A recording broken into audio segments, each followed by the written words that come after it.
નમસ્કાર. આજના આપણા શિશુ પરામર્શના એપિસોડની અંદર આપણી પાસે બે મહેમાનો છે અને એ મહેમાનો સ્તનપાન વિશેની આપણે મહત્વપૂર્ણ જાણકારી આપવાના છે. મહત્વપૂર્ણ જાણકારી એટલા માટે કે એ શિશુ પરામર્શની અંતર્ગત આપણે જો જોઈએ તો સ્તનપાન છે એ એક અગત્યનું બાળકના વિકાસ માટેનું પહેલું છે. તો આ સ્તનપાનની અંદર કેવી રીતે બાળકને સ્તનપાન કરાવવું, સ્તનપાનને સાથે લગતી કેટલીક માન્યતાઓ ગેરમાન્યતાઓ જોડાયેલી છે, તો એ આપણે આ બંને એક્સપર્ટ છે એ વ્યવસ્થિત રીતે સમજાવશે. તો આ બંને એક્સપર્ટના જો હું નામ લઉં તો આપણી પાસે બંને એક્સપર્ટમાં એક છે ડોક્ટર અમિત ધુલે સાહેબ, જે પેડિયાટ્રિશિયન છે સદભાવના ચેરિટેબલ ટ્રસ્ટમાંથી, અને બીજા આપણી પાસે એક્સપર્ટ જે છે એ હાર્દિક બોરસાણીયા સાહેબ છે, જે ધનશ્રી હોસ્પિટલ મોરબીમાં કાર્યરત છે. તો આપ બંને એક્સપર્ટનું હું સ્વાગત કરું છું. નમસ્તે સર. નમસ્તે. તો હું આ બંને એક્સપર્ટને કહીશ કે આપને સ્તનપાન વિશેની વિસ્તૃત માહિતી આપો.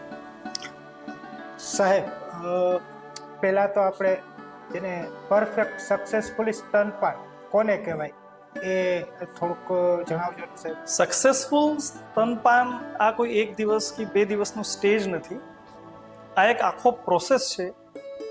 જે દિવસે બાળકનો જન્મ થાય, જે વખતે, નોટ દિવસે, ત્યારે જ સક્સેસફુલ બ્રેસ્ટ ફીડિંગની શરૂઆત કરવી પડે. ત્યાંથી લઈને તો બાળક જ્યાં સુધી 2 થી 2.5 વર્ષનો નથી થતો ત્યાં સુધી સ્તનપાનને કરાવી રાખવાનું આ આખો પ્રોસેસ સક્સેસફુલ બ્રેસ્ટ ફીડિંગ કહેવાય. સક્સેસફુલ બ્રેસ્ટ ફીડિંગ અને એક્સક્લુઝિવ બ્રેસ્ટ ફીડિંગ, આમાં બેમાં ફેર છે. એક્સક્લુઝિવ બ્રેસ્ટ ફીડિંગ એનો મતલબ 6 મહિના સુધી ખાલી માનો ધાવણ આપવાનું, એના સિવાય પાણીનું ટીપું પણ નહીં આપવાનું. અને સક્સેસફુલ બ્રેસ્ટ ફીડિંગ એટલે કે જન્મ થતા પછી તરત જ એનો જે ટાઈમિંગ છે 1 કલાકના અંદર બાળકને સ્તનપાન કોઈ પણ પરિસ્થિતિમાં ચાલુ કરી જ દેવાનું રહે. ડિલિવરી નોર્મલ થઈ હોય, ડિલિવરી સિઝેરિયનથી થઈ હોય, બે પરિસ્થિતિમાં આ કહેવાય successful breast feeding. Successful breast ફીડિંગનો પહેલો સ્ટેપ જ એ છે કે જન્મ થતા પછી તરત જ બાળકને સ્તનપાન ચાલુ કરાવો, બાળકને ધવડવાનું ચાલુ કરાવો, તો જ આગળના સ્ટેપ સક્સેસફુલ રહેશે. જે પહેલા દિવસે, પહેલા કલાકમાં જ સ્ટેપ ફેલ થઈ ગયો તો આગળ સક્સેસમાં પ્રોબ્લેમ રહેશે. એના ઉપરથી મારે મગજમાં એક પ્રશ્ન આવ્યો છે કે બધા માતા પિતા પૂછતા હોય, બધા હોસ્પિટલમાં સ્ટાફ ડોક્ટર પૂછતા હોય કે આઈડિયલ ટાઈમિંગ શું છે બ્રેસ્ટ ફીડિંગનો, અને કેમ એવું થાય છે કે આપણે તરત જ ચાલુ કરવાનું છે. કેમ એવું નહીં થઈ શકે કે આપણે પહેલા દિવસે નહીં કરાવો, બીજા દિવસે કરાવશું, બીજા દિવસે નહીં કરાવો, ત્રીજા દિવસે કરાવશું, 3 દિવસ આપણે પાવડરનું દૂધ આપશું. કેમ એવું છે કે આપણે એના માટે ના પાડીએ છીએ? કેમ આપણે તરત જ ધાવણ ચાલુ કરવાની વાત કરે છે? પ્લીઝ. ધાવણ ચાલુ એટલા માટે તરત જ કરવાનું હોય કે જ્યારે નવજાત બાળકનો જન્મ થાય એના પછી શરૂઆતમાં એમની માતાને એકદમ ઘટ એવું ધાવણ આવતું હોય, જેને આપણે કોલેસ્ટ્રોમ કહેતા હોય છે. કોલેસ્ટ્રોમ બાળક માટે એટલા માટે જરૂરી છે, જેમાં એટલા બધા એન્ટીઓક્સિડન્ટ હોય છે કે જે બાળકની ઇમ્યુનિટી વધારવા માટે બહુ મહત્વનો ભાગ ભજવતા હોય છે. એટલે જેટલું વહેલું બાળક ધાવણ લેશે એટલું કોલેસ્ટ્રોમ સારું બાળકને મળશે, તો બાળકની આગળ જતા રોગપ્રતિકારક શક્તિ સારી એવી રહેશે. બીજું, કોલેસ્ટ્રોમમાં ફેટનો એનો એટલો ભાગ હોય છે જે બાળકના બીજા વિકાસ માટે, બાળકની શારીરિક માનસિક વિકાસ માટે જે મહત્વનો ભાગ ભજવતો હોય છે એ તત્વો બધા એમાં હોય છે, જેનાથી બાળકના વિકાસમાં કોઈ તકલીફ પડતી નથી. સામાન્ય રીતે નોર્મલ ડિલિવરી થઈ હોય તો ત્યારે જ બાળકને ટેબલ પર જ માતાની છાતી પર લગાવીને સ્તનપાન કરાવડાવવું જોઈએ. ઘણીવાર એવું થતું હોય છે, એવી માન્યતા હોય છે કે સિઝેરિયન થયું છે તો આપણે થોડુંક મોડું સ્તનપાન કરાવીએ. તો મારા હિસાબ પ્રમાણે આઈડિયલી કરાવાય નહીં. એમાં સાહેબ તમારું શું કહેવું છે? ડિલિવરી સિઝેરિયન હોય કે નોર્મલ હોય, બે પરિસ્થિતિમાં ધાવણ 1 કલાકના અંદર ચાલુ કરી શકે છે. નોર્મલ ડિલિવરી અને સિઝેરિયન બેમાં ધાવણ વિશે કોઈ પણ ડિફરન્સ નથી. હા, એમ આપણે કહી શકીએ છીએ કારણ કે સિઝેરિયનમાં ઓપરેશન પૂરો થતા થોડી વાર લાગે, ત્યાં સુધીમાં બાળકના જે બીજા પ્રોસેસ હોય, ધારો કે એને ઝેરી કમળાની રસી આપવા, વિટામિન કે આપવા, એને તાપમાનનું ધ્યાન રાખવાનું, આ બધું ધ્યાન નર્સિંગ સ્ટાફ ડોક્ટર રાખી શકે છે. અને જેમ જ બહેન એના ખાટલા ઉપર એના વોર્ડમાં શિફ્ટ થાય. આજના જમાનામાં સિઝેરિયનમાં કોઈ બહેન બેભાન તો થતા જ નથી, બધા ભાનમાં જ હોય છે. એટલે ઈ જ્યારે એને ખાટલા ઉપર આવે ત્યારે સૌથી પહેલા એ બધું ટીમ વર્ક છે. પહેલાથી આપણે બહેનોને, ઘરના માતાજીઓને, બીજાને બધાને કોન્ફિડન્સમાં લઈ ટીમ વર્ક ચાલુ કરી દેવાનું હોય, કાઉન્સેલિંગ. અને બહેન ભલે સૂતા હોય સિઝેરિયનમાં, બાળકને લઈ નર્સિંગ સ્ટાફ કે ડૉક્ટર પોતે એ બે જણા એને ડાયરેક્ટ સ્તનપાન ચાલુ કરાવી શકે છે. આમાં માતાનું યોગદાન પહેલા દિવસે ઓછો રહેશે, કારણ કે બહેન નો નીચેનું ભાગ જરા ખોટું રહે છે. પણ આવતા દિવસે લગભગ તો 12 કલાકમાં જ બહેન જે છે પડખું ફરી શકે છે. પડખું ફરે તો પછી સગાવાલાને બહુ પકડવાની જરૂરત નહીં પડે. પહેલા 12 કલાકથી 18 કલાક જરૂરત પડે. એટલે બાળકની દાદી, નાની, માસી, ફઈબા, જે એટલીસ્ટ 2-3 બહેનો તો હોય જ છે સાથે, આ બધાને આપણે ટ્રેન કરવું પડે. નર્સિંગ સ્ટાફ વચ્ચે 1-2 કલાકમાં આવીને મોટિવેટ કરતા રહે, ડૉક્ટર પણ મોટિવેટ કરે. પણ મેઇન તો આ લોકોને એ જ છે કે તમારે લગાવીને રાખવાનું હોય. થોડુંક રડવા માંડે તો નહીં લેવાનું, થોડુંક સંડાસ પેશાબ કરે સાફ કરીને પાછો રાખી દેવાનું. આ બધું એક પ્રોસેસ છે. 12 થી 14 કલાક, 18 કલાક જે પ્રોસેસ સક્સેસફુલ થઈ ગયો તો આવતા દિવસે બહેન પડખું ફરીને જાતે જ ધવડાવી શકે છે. એટલે આ બિલકુલ જ ખોટી માનસિકતા છે કે સિઝેરિયનમાં ધાવણ નહીં આપી શકે. જેમ કે આપણે જોઈએ છે ત્યારે લગભગ મોટા ભાગે ઘણા બધા ડિલિવરી સિઝેરિયન પણ થાય છે, ઘણા બધા ડિલિવરી નોર્મલ પણ થાય છે. પણ સિઝેરિયન છે એવો મતલબ એવું નહીં કે આપણે પાવડર આપવાનું કે બીજું દૂધ આપવાનું. આ બિલકુલ ખોટી માનસિકતા છે. પહેલા દિવસથી સિઝેરિયનમાં પણ ધાવણ ચાલુ કરી શકે છે અને કરવાનું જ છે. હવે સાહેબ, અમારે ત્યાં ઘણીવાર એવી રીતે પેશન્ટ આવ્યા, ડિલિવરી થઈ હોય હોસ્પિટલે, પછી બાળકની તપાસ માટે લઈ હોય 2-4 કલાક પછી એવી તેમને નોર્મલ બાળકની તપાસ માટે આવ્યા હોય છે. ત્યાં સુધીમાં એ લોકો ઘણીવાર ગાયનું દૂધ, બકરીનું દૂધ આવું કંઈક પીવડાવતા હોય છે. તો એ પીવડાવાય કે ના પીવડાવાય? કોઈ પણ પ્રકારનું ગાય હોય, ભેંસ હોય કે બકરી હોય, કોઈ પણ પ્રકાર extra outer milk, bovine milk જે આપણે કહીએ છીએ, એ આપવાની જરૂરત કતઈ નથી. સૌથી પહેલાં જેમ કે મેં કીધું કે જે બાળકોના ડૉક્ટર તપાસી ન ગયા હોય તો પણ મને લાગે છે કે એને તપાસ માટે બાળકને લઈ જાય એના પહેલાં એને એકવાર ધાવણ ચાલુ કરી દો. થોડુંક 1/2-1 કલાક આ બાળક ધાવી લે, પછી ડૉક્ટરને બતાવવા જઈ શકે છે. જે ઇમરજન્સી ન હોય, ઇમરજન્સીમાં તો ઓપ્શન જ નથી, ડાયરેક્ટ જ જવું પડે. પણ જે ઇમરજન્સી ન હોય તો પહેલાં ધવડાવે, પછી બાળકોને ડૉક્ટર પાસે લઈ જાય. ખાલી આમ કે ગાયનું દૂધ, ભેંસનું દૂધ, બકરાનું દૂધ આપી દેવાનું, એનાથી નુકસાન થાય છે. બાળકો ઘણીવાર ઉલટી કરી દે છે. ગાયના દૂધ, ભેંસના દૂધ, બકરાના દૂધમાં પ્રોટીન વધારે હોય છે. આ પ્રોટીન બાળકને કિડનીને નુકસાન કરી શકે છે. ઘણીવાર આ લોકો કાચો દૂધ પીવડાવી દેતા હોય. અત્યારે ખબર જ છે ગુજરાતમાં બ્રુસેલોસિસ અને ટીબી બે ગાય ભેંસના દૂધથી ટ્રાન્સમિટ થાય છે, એટલે ઇન્ફેક્શન લાગી શકે છે. એટલે કોઈ પણ પરિસ્થિતિમાં આ પ્રકારનું દૂધ રિકમેન્ડેડ છે જ નહીં, કોઈ પણ પરિસ્થિતિમાં. ઓકે. હવે સાહેબ, ધાવણ છે એ નવજાત શિશુને જે કમળો બનતો હોય એમાં મદદરૂપ થઈ શકે છે એવું મેં સાંભળેલું છે. આવું સાચી વાત? બિલકુલ પણ નહીં. આજે કેટલાય વર્ષો પહેલા ઇવન નવા ડૉક્ટર બધા આજથી 10-15 વર્ષ પહેલા એ માન્યતા રાખતા હતા કે આપણે ધાવણ ઉપર જ રાખીએ તો કમળો વધારે થાય છે, આપણે પાવડરનું દૂધ આપી દઈએ તો કદાચિત ઓછો કમળો થશે. આ અમે કેટલા વર્ષોથી પ્રેક્ટિસમાં છે. રજા પહેલા 3-4 દિવસે અમે બાળકોનું કમળાના ટકા રિપોર્ટ કરીને જ પછી રજા આપે છે. અને એમને ક્યાંય આ દેખાતો નથી કે આપણે ધાવણ આપ્યો એટલે કમળો વધી ગયો. નહીં, આ બિલકુલ નહીં. કમળો કોઈ બાળકનું વધવાનું હશે તો એમાંય વધશે, બાકી ધાવણ આપવાથી વધારે કમળો થાય છે. આ એક ખોટી માનસિકતાથી લગભગ મને તો એમ લાગે છે કે જ્યારથી આપણે ધાવણ વધારે આપવાનું ચાલુ કર્યું હોય જોન્ડિસના પ્રમાણ તો ઘટી ગયા છે. અને આઈ એમ શ્યોર કે તમારા એક્સપિરિયન્સમાં તમે વસ્તુ જોયેલી હશે. હા સર, એકદમ ચોક્કસ, તમે 100% સાચી વાત કીધી. આ આપણે રૂટીનલી જોયેલું છે, પણ ઘણીવાર આવી રીતે પેશન્ટ આપણને કહેતા હોય એટલા માટે ખાસ પૂછવું જરૂરી હતું. બીજું સાહેબ કે સ્તનપાન ન આવતું હોય તો ઓપ્શનમાં શું ને કેમ સ્તનપાન ના આવતું એના કારણો શું હોઈ શકે? યુઝલી જેમ કે બધા ડૉક્ટરો કહે છે, અને હું તમને કહું છું આજથી 15 વર્ષ પહેલાં મારી પણ માનસિકતા જુદા હતી, પણ આજ 15 વર્ષ પછી મારી પણ માનસિકતા ચેન્જ થઈ ગઈ, ખાસ કર બ્રેસ્ટ ફીડિંગ વિશે. એમાં એજ્યુકેશન છે, નોલેજ છે, અનુભવ છે, સાયન્ટિફિક એવિડન્સ છે. બહુ ઓછા કદાચિત હું તો કહું કે 10,000માં એકાદ વાર, 5,000માં એકાદ વાર કોઈ એવું કેસ આવે છે જ્યાં એકચ્યુઅલમાં ધાવણ નથી આવતું. કારણ કે આ બહેનોને એવું લાગે કે મને ધાવણ નથી આવતું, પણ એકચ્યુઅલમાં એને આવે છે. કારણ શું છે કે શરૂઆતનું ધાવણ, જેમ કે અત્યારે તમે જ કીધું કે પહેલું ધાવણ ઘાટું હોય છે, એ ઘાટું પીળું કલરનું બહુ ઓછો ધાવણ ટીપું ટીપું કરીને આવે. એટલે ઘણા બધા જે સગાવાલા હોય માનસિકતા થઈ જાય કે આ તો ઓછો આવે છે. પણ એ વખતે પહેલા 2 કે 3 દિવસ આ 4 ટીપું 5 ટીપું પણ બાળક માટે ઘણો છે, કારણ કે આ કોલેસ્ટ્રોમ છે. તમે અત્યારે જ કીધું કે કોલેસ્ટ્રોમમાં ફેટ વધારા હોય છે, રોગ પ્રતિકારક ક્ષમતા વધારા હોય છે, એટલે એનાથી બાળકનું પોષણ થઈ જાય. પ્રશ્ન આવે છે જે બહેનો કહેતા હોય કે નથી જ આવતો, જે ઘણી વાર લાઈક હું તો પહેલા 6 થી 12 કલાક તો આ એક વિન્ડો પીરિયડ રાખું જ છું, બહેનોને મોટિવેટ જ કરું છું.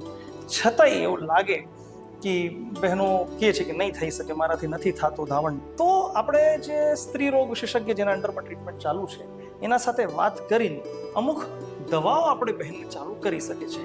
એમાં અમુક દવાઓ આયુર્વેદિક પણ છે અને અમુક એલોપેથિક દવાઓ પણ છે, જેનાથી કે બહેનોને ધાવણ આવવાનું ચાલુ થઈ જાય છે. એ સેકન્ડ સ્ટેપ હોવા જોઈએ. અને જ્યાં સુધી ધાવણ નથી આવતો, લાગે છે કે હજી આ દવાઓના એક્શન આવવામાં પણ 1-2 દિવસ લાગશે, તો બહુ ઓછા કેસમાં આપણે બહુ ક્યારેક જ આપણે પાવડરનું formula milk under the guidance of ડૉક્ટરના પરામર્શ સાથે ડૉક્ટરના ગાઈડન્સમાં આપી શકે છે.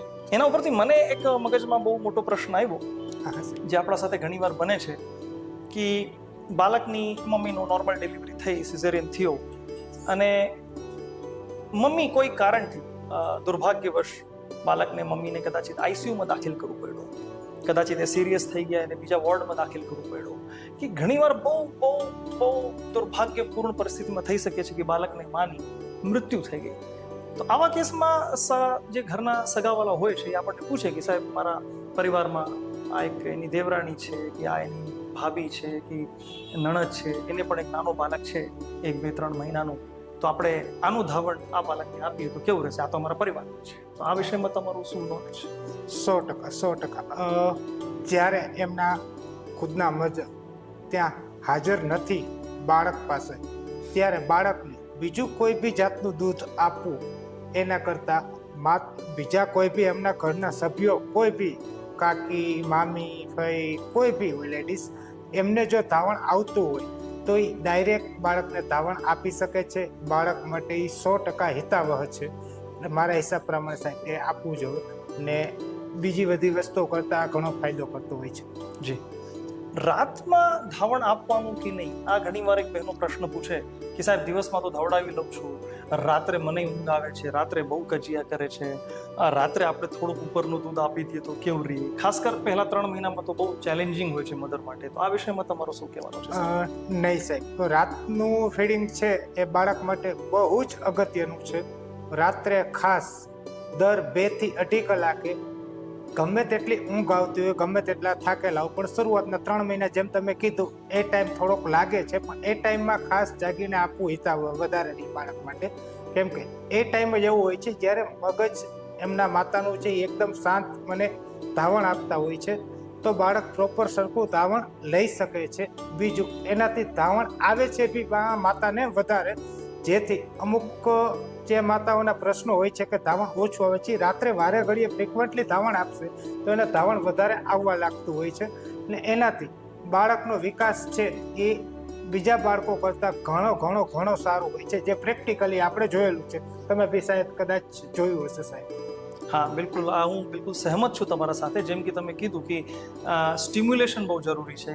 એ જેટલી વાર બાળક માના બીટડીને ટચ કરે, નિપલને ટચ કરે, એટલી વાર માના મગજ ઉપર એના સેન્સીસ જાય, એના સિગ્નલ્સ જાય, જેનાથી કે ધાવણ વધે, ઓટોમેટિકલી વધે. આ એક પ્રોસેસ એવું છે. એટલે તમે પહેલા જ દિવસે જે બાળકને મમ્મી પાસેથી દૂર કરી દીધો, દાદી, નાની, માસી આ બધા લઈને બેસી ગયા કે મારો બાબો, મને આપો, તો પછી બાળક બીટડીને ટચ જ નહીં કરી શકે.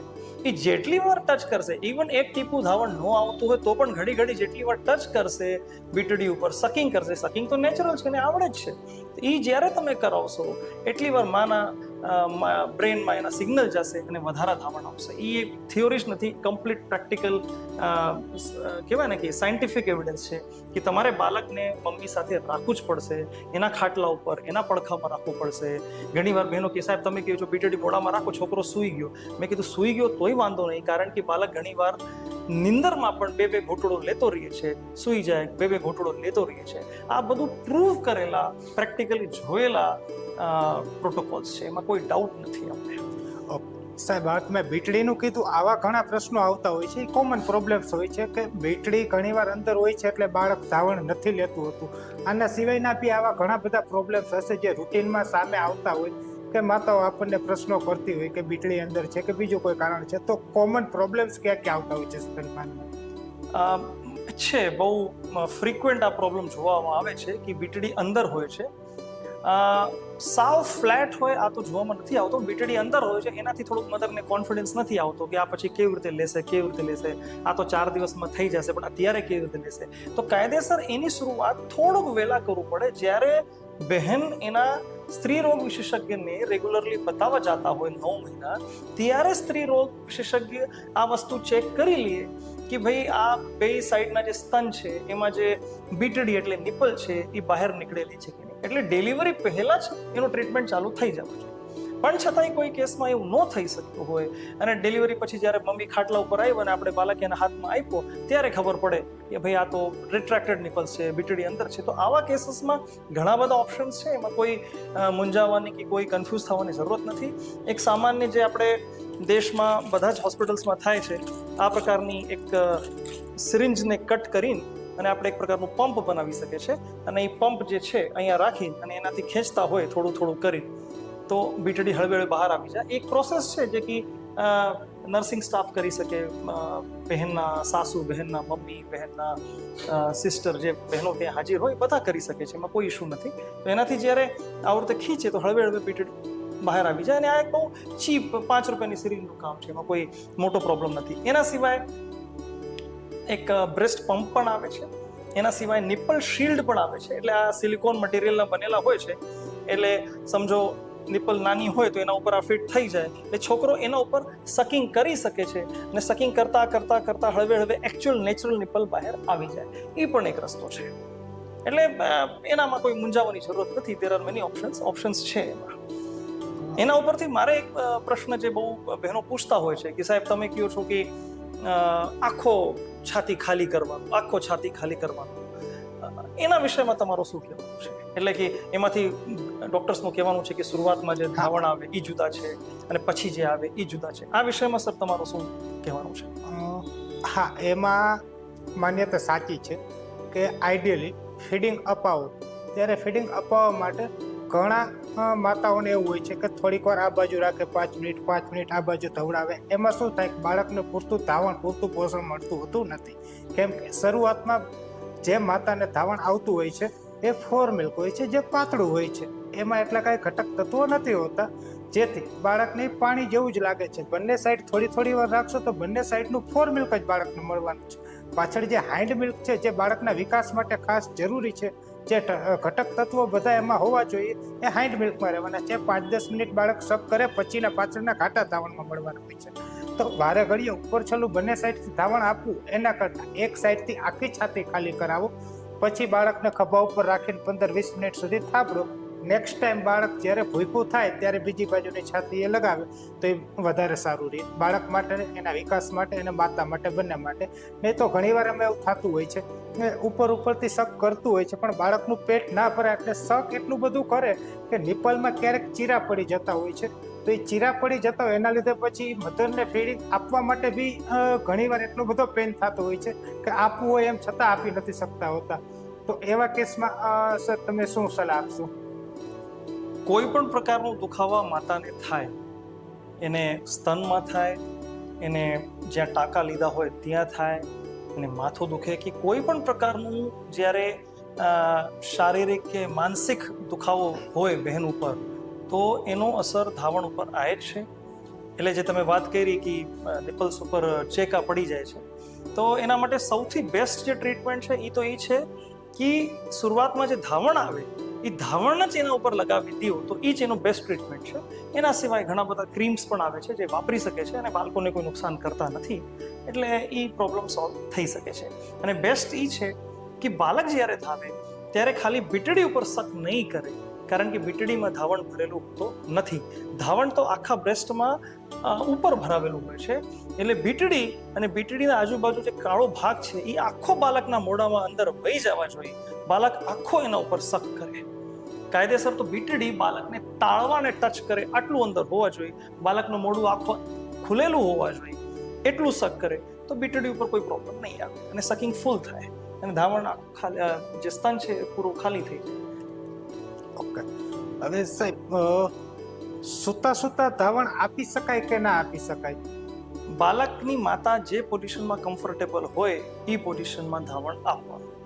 સૂતો હોય, બેઠો હોય, રિક્લાઇનિંગ ચેર ઉપર હોય, હાલતા હાલતા પણ ધાવણ આપી શકે છે બહેન. જેમ કે મેં પહેલા જ દિવસે કીધું કે સિઝેરિયન થયેલો છે, મધર તો 12 કલાક સુધી સાવ ડગી પણ ન શકે, તો બહેન તો સૂતા જ છે, પછી ધાવણ માટે બાળકને આ જ પોઝિશનમાં રાખવાનું. 12 કલાક પછી જ્યારે બહેન પડખું ફરી શકે, એ કંઈ ઊભો તો ન જ થઈ શકે, તો આમ કરી નહીં કરી શકે. સૂતા સૂતા ધાવણ આપવામાં કોઈ પ્રોબ્લેમ નથી.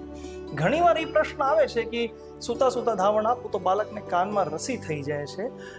આવું કોઈ બહુ જોવામાં આવતું નથી. બાળકને કાનમાં રસી થવાના ઘણા બધા કારણો હોય છે. ખાલી ધાવણ સૂતા સૂતા આપી દીધો એટલે રસી થઈ ગયો એ કોઈ કારણ નથી. એટલે સૂતા સૂતા બહેન આપી શકે છે, કમ્ફર્ટેબલ પોઝિશન હોવા જોઈએ. ઓકે સાહેબ, તમે મને એક ક્વેશ્ચન કરેલો કે ફેમિલીમાંથી કોઈ ધાવણ આપી શકે કે નહીં. હવે કદાચ માનો ફેમિલીમાં બી કોઈને ધાવણ આવતું નથી તો એના ઓપ્શનમાં કાંઈક મિલ્ક બેંક એવું કાંઈક કોન્સેપ્ટ અત્યારે ચાલે છે એવો ટ્રેન્ડિંગમાં, તો એના વિશે શું કહેવું છે? બહુ સારું કન્સેપ્ટ છે. અનફોર્ચ્યુનેટલી જેટલું સક્સેસફુલ હોવા જોઈએ થયું નથી. ગુજરાતના અંદર આણંદમાં હ્યુમન બ્લડ બેંકની શરૂઆત થઈ હતી અને હજી સુધી ત્યાં છે જ. રાજસ્થાનમાં છે, મહારાષ્ટ્રમાં ઘણા હોસ્પિટલ છે. સિમ્પલ છે, જેમ તમે પૈસા બેંકમાં નાખો છો અને જ્યારે જરૂરત પડે ત્યારે લઈ લ્યો છો, એ રીતે હ્યુમન મિલ્ક બેંક એટલે કે અમુક માતાઓ જેને કે ધાવણ વધારે આવતો હોય, કે જેના બાળકો ક્યાં હોસ્પિટલમાં દાખલ હોય અને એને જરૂરત આટલી બધી નથી પણ એને ઘણું આવે છે, તો આવા બહેનો એના પોતાના સ્વીકૃતિથી વિધાઉટ એની કોઈ પૈસા નથી મળતો કે કોઈને કોઈ સર્ટિફિકેટ નથી મળતો, પણ એના સ્વીકૃતિથી આવા સેન્ટરમાં જઈને એના બધા ટેસ્ટ થાય છે, બધા બ્લડ ટેસ્ટ એનો નોર્મલ આવે છે, પછી આ ધાવણ કાઢીને આપે છે. આ ધાવણની આખી પેસ્ચ્યુરાઇઝેશન, આખી પ્રોસેસિંગ થાય, પછી એને એક તાપમાનમાં રાખેલું હોય. એવા કોઈ બાળક કે જેને જરૂરત હોય એને આ ધાવણ આપી શકે છે. એટલે હ્યુમન મિલ્ક બેંક સારું કન્સેપ્ટ છે, બટ અનફોર્ચ્યુનેટલી જેટલું સક્સેસફુલ આપણે ઇન્ડિયામાં હોવા જોઈએ એ હજી એટલું નથી. મોટા શહેરોમાં આ કન્સેપ્ટ ચાલુ છે. ગુજરાતમાં મેં જે ફર્સ્ટ ટાઈમ જોયું હતું એ આણંદમાં જોયું હતું. એના પછી તો મને ખ્યાલ નથી કે બહુ હ્યુમન મિલ્ક બેંક હજી ચાલુ થયા, પણ બીજો કોઈ દૂધ આપવું પડે, પાવડરનું દૂધ આપવું પડે કે ગાય ભેંસ બકરાનું દૂધ આપવું પડે એના કરતાં પહેલાં એક માનું જ ધાવણ મળે. બસ હા, એ છે કે ફોર એનધર ચાઇલ્ડ એસા બોલ સકતે હૈ, એ આપણે કહી શકીએ છીએ કે કદાચિત એને બાળકને ન મળે પણ બીજા બાળકને મળે, પણ આ કોઈક માના જ ધાવણ હોય છે એ વધારે સારું. ઓકે સર, આપણે લેક્ટેશનલ એમેનોરિયા આવું એક વર્ડ છે, એના વિશે થોડુંક જાણકારી આપજો. વિષય ગાયનેકોલોજીનો છે પણ તોય આપણે એ ટચ કરવું પડે. ઘણીવાર ઘણા બહેનો ખાસ કર જે બહુ એજ્યુકેટેડ ન હોય, જાગૃત ન હોય, એને એવું લાગતું હોય કે હું જ્યાં સુધી ધવડાવીશ તો ઓટોમેટિકલી મને ગર્ભ ધારણ થશે નહીં, એટલે મને એક પ્રકારનું કોન્ટ્રાસેપ્શન મળી ગયું છે. એટલે દંપતીને બેને હસબન્ડ વાઈફને એવું લાગતું હોય કે જ્યાં સુધી બેન ધવડાવે છે એને ઓટોમેટિકલી કોઈ ગર્ભ ધારણ થશે નહીં, એ પ્રેગ્નન્ટ થશે નહીં. આના હિસાબે શું થાય છે કે ઘણીવાર ખોટી માનસિકતાના હિસાબે, કારણ કે બહેનને શરૂઆતમાં માસિક આવતા નહીં હોય, જ્યાં સુધી ધવડાવે હોર્મોનલ બેલેન્સના હિસાબે માસિક નહીં આવતા હોય, તો લોકોને મગજમાં એક પ્રશ્ન હોય છે કે ભાઈ એના મતલબ એ છે કે હવે એને ગર્ભ ધારણ થશે નહીં. આવા કેસમાં ઘણીવાર ખબર પડી કે મોટો બાળક હજી 1 વર્ષનો જ છે અને બહેનના ગર્ભમાં બીજો બાળક આવી ગયો, અને જ્યાં સુધી બાળક હજી 2 વર્ષનો થયો નથી બહેનને બીજો બાપો કે બેબી આપ્યો, એટલે કે 2 બાળકોના વચ્ચે ડિસ્ટન્સ ઘણો ઓછો રહી જાય છે. એવી રીતે આ એક કહેવાય ને કે મિસકન્સેપ્શન છે. એટલે ધવડાવતા હોય બહેન તો એને પણ કોન્ટ્રાસેપ્ટિવ મેજર્સ તો લેવું પડે છે. ઓકે, મારા તરફથી સાહેબ હું એક મેસેજ દેવા માંગીશ કે જ્યારે અત્યારે મેં જોયું છે ઘણા માતાઓ છે એ ફીડિંગ કરાવતા કાં મોબાઈલ ચાલુ હોય છે કાં ટીવી જોઈને ફીડિંગ કરાવતા હોય છે, તો મારા હિસાબ પ્રમાણે સરખું ફીડિંગ આવે, બાળક સરખું ફીડિંગ લે એ માટે પહેલાં તો એમને સ્ટ્રેસ ટેન્શન ના હોવો જોઈએ. બીજું એકદમ શાંત મને ફીડિંગ કરાવવું જોઈએ, જ્યાં વધારે ઘોંઘાટ ના હોય એવી જગ્યાએ ફીડિંગ કરાવવું જોઈએ. એટલે આ બધી વસ્તુ સાઈડમાં રાખીને રૂમમાં એકલા બેસીને કાં સાથે કોઈ એવું સપોર્ટિવ કોઈ લેડીઝ ઘરમાં બીજું કોઈ હોય તો એમના સપોર્ટ સાથે કરાવવું પડે તો એ બાળક માટે વધારે હિતાવહ રહેશે. આવો કોઈ તમારે સાહેબ કાંઈ મેસેજ? મારા તરફથી એક જ સંદેશ છે કે ધાવણ શરૂ કરાવો, 1 કલાકના અંદર શરૂ કરાવો, સિઝેરિયન હોય નોર્મલ હોય. Successful breast feeding starts at birth. જન્મ થતાં જ બ્રેસ્ટ ફીડિંગ ચાલુ કરો તો જ સક્સેસફુલ છે. Thank you.